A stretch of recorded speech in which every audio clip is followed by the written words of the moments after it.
Hello students, आज हम कर रहे हैं टीएस ग्रेवाल की इलस्ट्रेशन नंबर 4 जो कि पेज नंबर 18 पर दी गई है। पास journal entries for the following transactions in the books of Nimrit. तो जर्नल बनाया है हमने निमृत का। सबसे पहले machinery purchased for ₹50,000 paying CGST and SGST at the rate of 9% against cheque payment. ठीक है, मशीनरी खरीदी गई है, एसेट खरीदी गई है।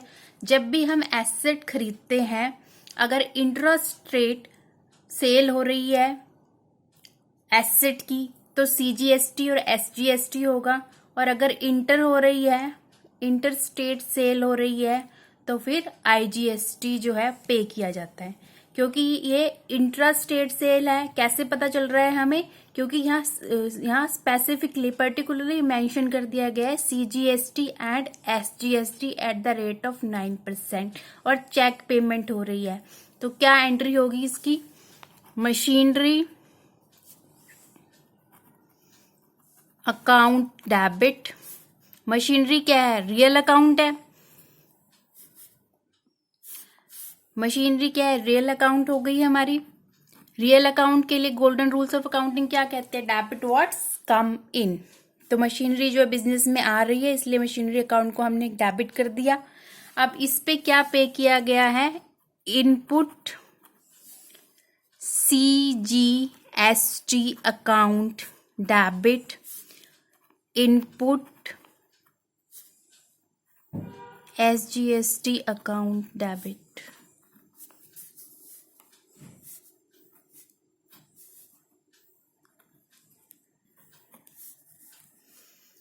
लिस्ट प्राइस 50,000 है। 50,000 पे CGST 9% कैलकुलेट कर देंगे, वो आ जाएगा 4500। SGST पे 9% कैलकुलेट करेंगे, वो आ जाएगा 4500। टोटल आ जाएगा 59,000। Input CGST 4500, input SGST 4500। CGST जो है वो सेंट्रल गवर्नमेंट अप्लाई करती है intra state sale of goods and services पे, और SGST जो है वो स्टेट गवर्नमेंट अप्लाई करती है किस पे? Intra state sale of goods and services पे। ये दोनों ही चीजें मशीनरी की कॉस्ट नहीं है। ये बिजनेसमैन की परचेजर के लिए क्या ट्रीट होता है? एक्सपेंस ट्रीट होता है।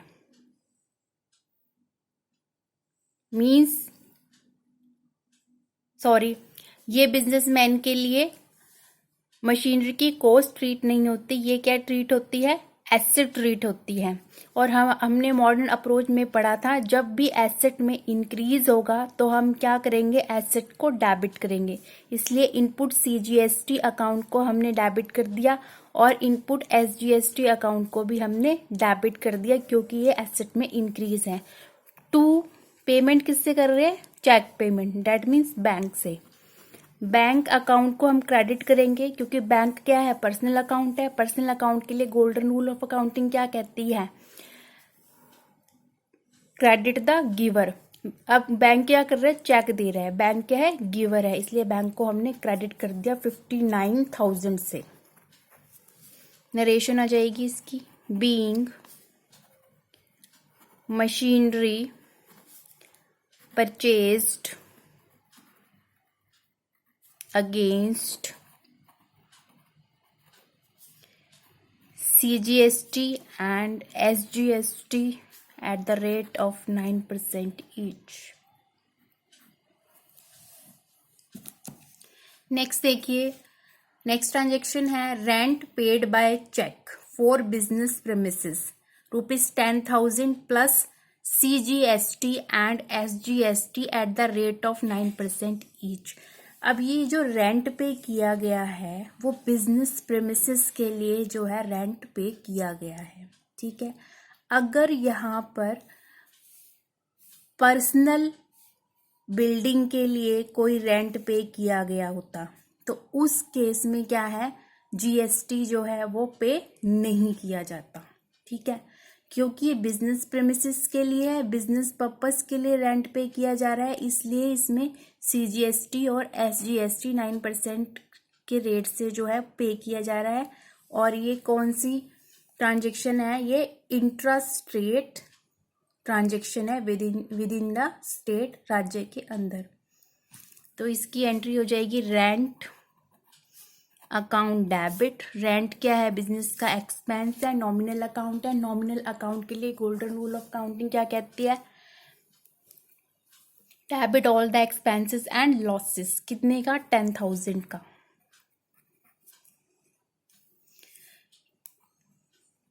Input CGST account debit, input SGST account debit. अब इस पे कैलकुलेट कर लेंगे लिस्ट प्राइस पे।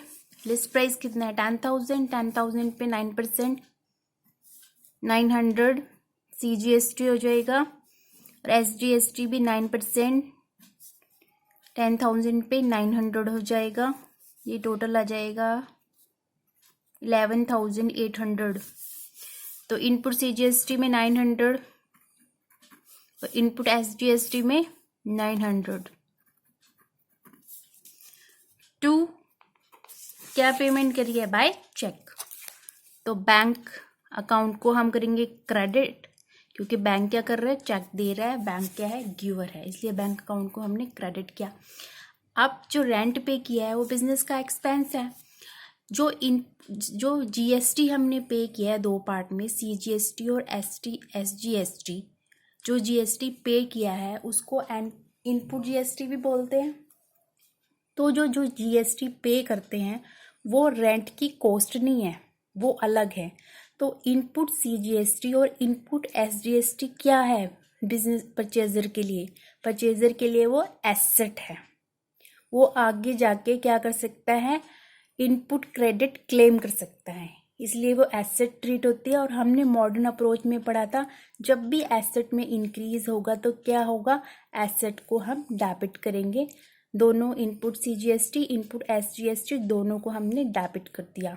और यहाँ पे कितना आएगा टोटल? हमारा क्या टोटल निकाला था? 11,800। नरेशन आ जाएगी इसकी, being rent paid with CGST SGST at the rate of 9% each. Next देखिए, telephone bill of ₹2,000 plus CGST SGST 9% each paid in cash. Telephone bill pay किया है। अब टेलीफोन बिल की जो पेमेंट होगी उस पर भी CGST और SGST पे करना है, ठीक है। अगर CGST और SGST की बात हो रही है तो ये कौन सी कैटेगरी में आएगा? ये इंट्रा में या इंटर में? इंट्रा स्टेट में, ठीक है। ये इंट्रा स्टेट है, विद इन द स्टेट जो है टेलीफोन बिल की पेमेंट हो रही है। तो इसका आ जाएगा telephone expenses account debit. Telephone expenses क्या है? बिजनेस का एक्सपेंस है, नॉमिनल अकाउंट है। नॉमिनल अकाउंट के लिए गोल्डन रूल ऑफ अकाउंटिंग क्या कहती है? Debit all the expenses and losses. कितने के? 2,000 के। अब इस पे CGST और SGST, GST जो है दो पार्ट में होगा। पे input CGST account debit, input SGST account debit to cash payment कर दिए। अब जो ये एक्सपेंस पे किया है, इस पे जो GST पे किया है, GST पेड और इनपुट GST दोनों का एक ही मतलब होता है। इनपुट GST का मतलब होता है कि हम इसका GST पेड का क्रेडिट क्लेम कर सकते हैं। इनपुट GST का ये मतलब होता है, ठीक है। अब इनपुट GST है, इनपुट SGST है, वो टेलीफोन एक्सपेंसेस की कॉस्ट नहीं है। वो बिजनेसमैन के लिए क्या है? एसेट है और हमने मॉडर्न अप्रोच में पढ़ा था जब भी एसेट में इंक्रीज होगा तो हम एसेट को क्या करते हैं, डेबिट करते हैं। ये दोनों ही एसेट है, दोनों को ही डेबिट करेंगे। इसकी कैलकुलेशन कैसे होगी, लिस्ट प्राइस 2000, इस पे 9% कैलकुलेट कर लेंगे 180,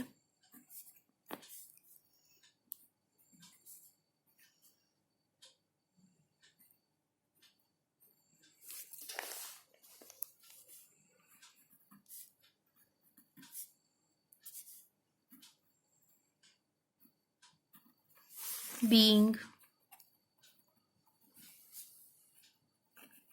telephone expenses paid with CGST and SGST at the rate of 9% each. Next देखिए, sold an old machine as scrap in cash for ₹5,000, book value है इसकी 5,000, charging CGST and SGST 9% each. इसमें depreciation का कोई provision नहीं दिया गया है, इसलिए हम उसको इग्नोर ही करेंगे। इसमें GST, CGST और SGST की ही एंट्री पास होगी।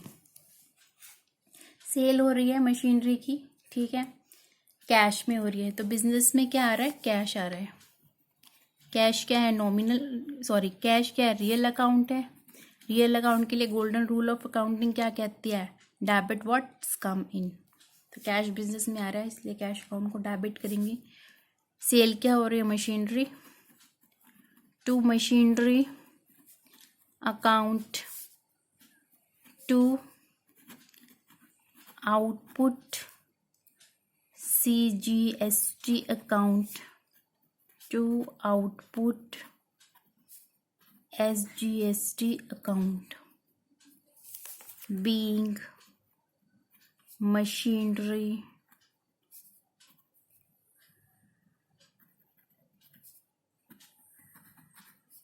against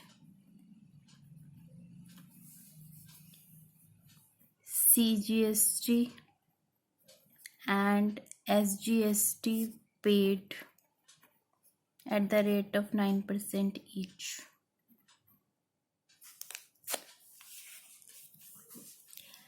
मशीनरी सेल की गई है, कितने की है, 5,000 की।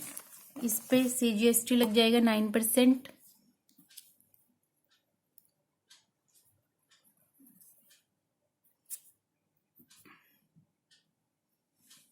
और SG लग जाएगा 5%, 9%, 450, 5,900। अब 5,000 आएगा मशीनरी में, जो कि इसकी बुक वैल्यू है। Output CGST 450, output SGST 450, cash आ जाएगा 5,900, ठीक है। मशीनरी अकाउंट को हम क्रेडिट करेंगे क्योंकि मशीनरी की सेल हो रही है, मशीनरी बिजनेस से बाहर जा रही है। मशीनरी रियल अकाउंट है, रियल अकाउंट के लिए गोल्डन रूल ऑफ अकाउंटिंग क्या कहती है, credit what goes out. Output CGST account को हम क्रेडिट कर रहे हैं। क्यों क्रेडिट कर रहे हैं, जो मशीनरी सेल हो रही है, ठीक है, वो उस पे जो भी GST चार्ज किया गया है, जो भी GST कलेक्ट किया गया है उस मशीनरी की सेल पर, वो उस मशीनरी की इनकम नहीं है। ये कोई प्रॉफिट मार्जिन नहीं है। मशीनरी की सेल पे जो प्रॉफिट हो रहा है वो प्रॉफिट मार्जिन नहीं है, ये इनकम नहीं है। जो GST कलेक्ट किया जा रहा है मशीनरी की सेल पर, वो प्रॉफिट मार्जिन नहीं है, वो बिजनेस की इनकम नहीं है, बल्कि ये क्या है, ये सेलर की लाइबिलिटी है कि वो GST जितना भी GST कलेक्ट किया है उसे वो गवर्नमेंट डिपार्टमेंट में डिपॉजिट करा सके, ठीक है। GST collected, output GST collected और GST collected one and the same thing, दोनों चीज़ें एक ही होती हैं, क्योंकि लाइबिलिटी क्रिएट हुई है मॉडर्न अप्रोच में हमने पढ़ा था जब भी लाइबिलिटी में इंक्रीज होगा तो हम क्या करते हैं, लाइबिलिटी को हम क्रेडिट करते हैं। और इसी तरह से आउटपुट CGST भी लाइबिलिटी है, उसे भी हम क्रेडिट करेंगे। मिलते हैं नेक्स्ट वीडियो में। Thank you so much.